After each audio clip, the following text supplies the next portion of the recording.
오늘 인연법에 대해서 얘기를 좀 해볼까 합니다. 과거에 우리 인연은 한번 인연을 맺으면 끝까지 같이 갔었잖아요. 마치 창살 없는 감옥 마냥 여인네의 삶이 굉장히 힘들었습니다.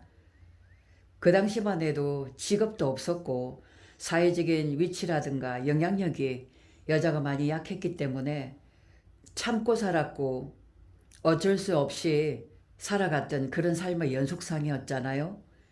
그런데 지금 젊은이들을 한번 보세요. 만남과 헤어짐이 너무나 쉬워졌습니다. 결혼식을 막 올렸는데도 1년 만에 헤어졌다가 또다시 또 1년 뒤에 다른 사람을 만난다든가, 이것이 너무나 편해진 그런 시대예요. 그렇다고 누가 욕하거나 뭐라 하지도 않죠, 그죠?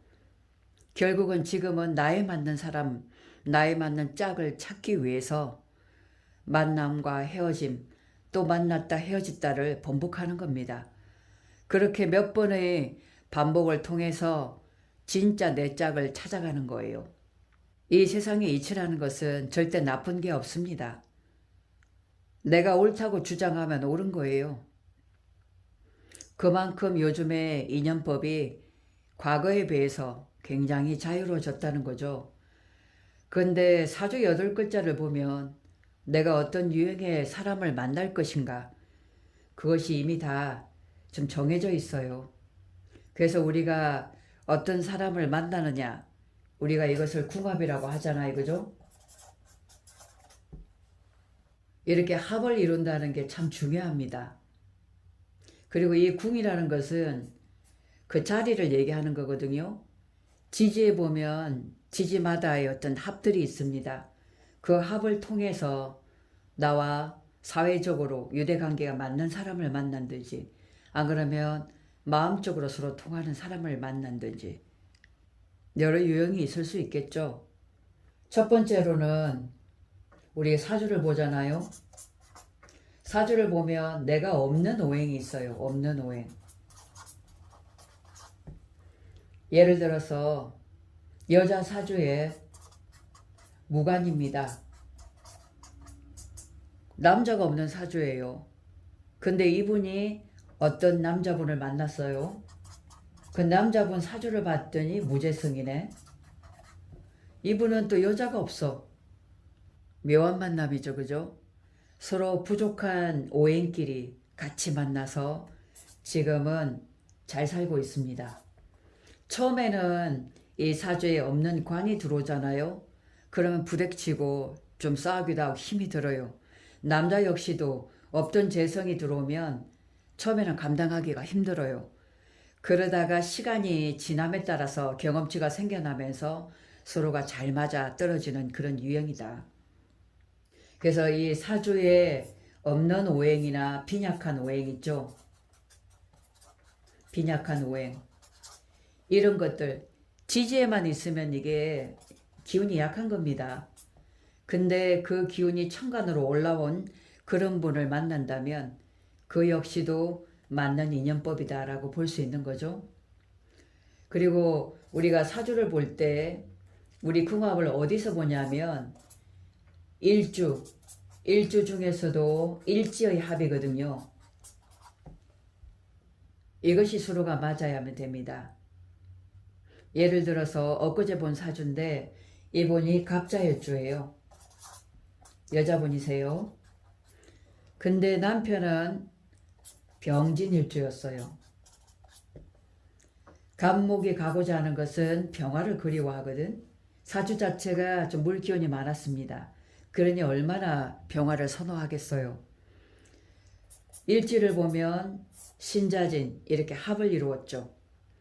이렇게 서로가 합하는 마음, 합한다는 것은 서로 마음이 통한다는 겁니다. 그러고 볼 때 우리가 합의 유형에도 보면 첫 번째로 육합이 있어요. 지금 이거 같은 경우에는 이제 신자진 삼합이라고 볼 수 있죠. 삼합의 경우에는 목적성을 가집니다. 이 목적성이란 게 뭐냐면 인생 살아가면서 내가 좀 뭔가 부족한 거 있죠. 내 공부가 돼야 될 거리. 그것을 남편을 통해 가지고 내 발전을 이룩할 수 있는, 한마디로 마음 공부라고 그렇죠. 그런 쪽에 공부가 될 수 있는 그런 만남이 이루어진다. 그리고 첫 번째 육합. 육합이라는 것은 예를 들어 이런 게 있어요. 갑인일주가 있어. 근데 정해일주를 만났어요. 자, 일주를 보면 이게 바로 육합이라는 거예요. 이 육합이라는 것은 전생의 합이다.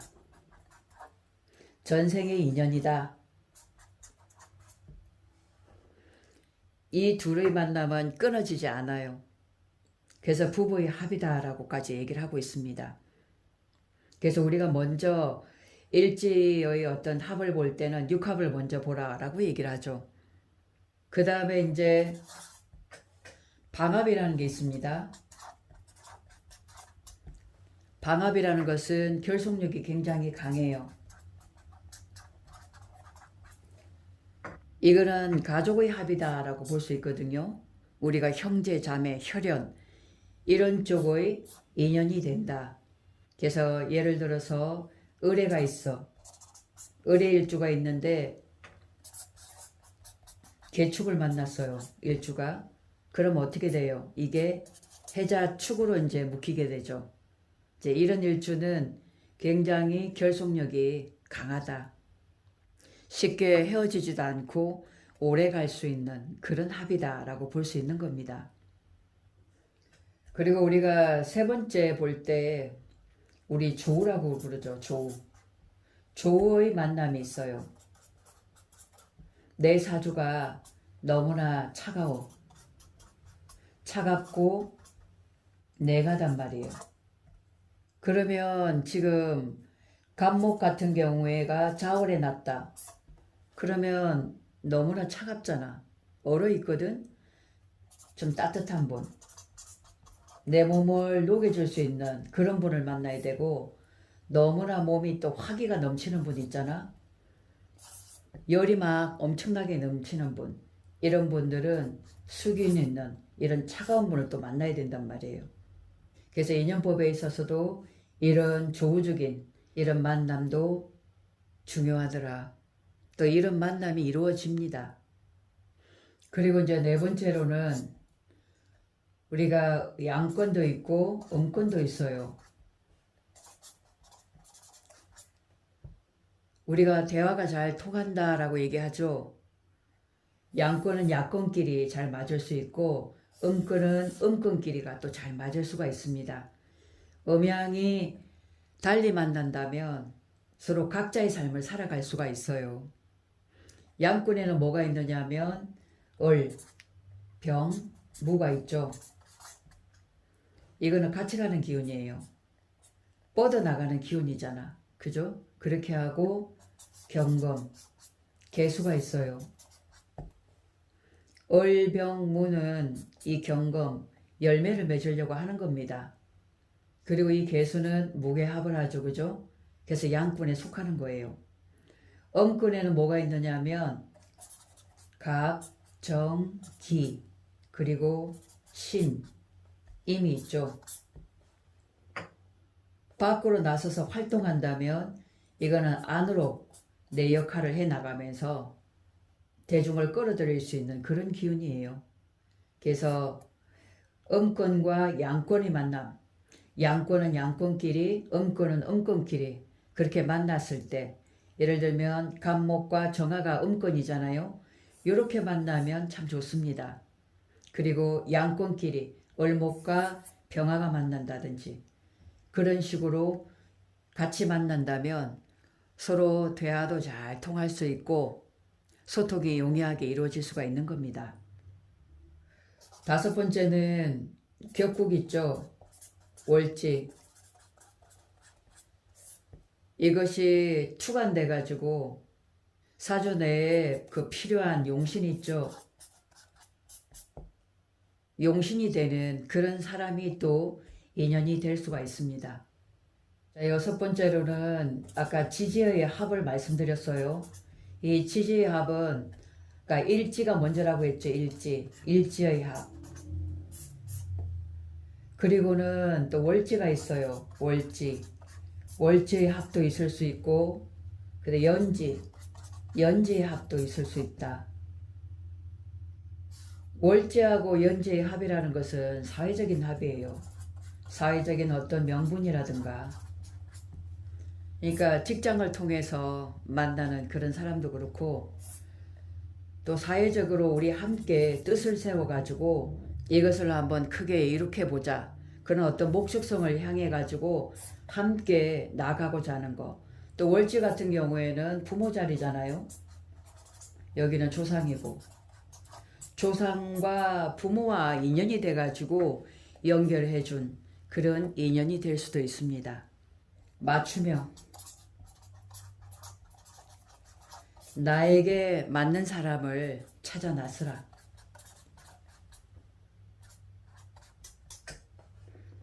어느 한 사람한테 매이지 말라는 거예요.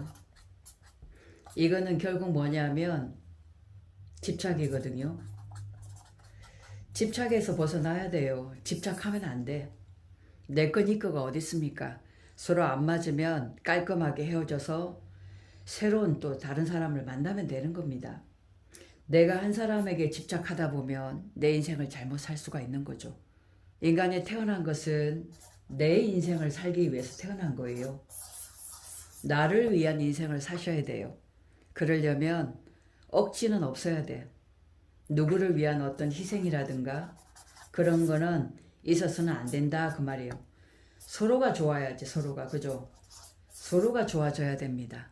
서로가 챙겨주고 서로가 위함이 되는, 그리고 나한테 부족한 것을 그분한테서 또 도움을 받을 수가 있는 거고, 그분한테 또 부족한 것을 내가 또 그분한테 맞춤형으로 맞춰줄 수도 있는 거고, 그렇게 해서 서로가 발전하고 성장할 수 있는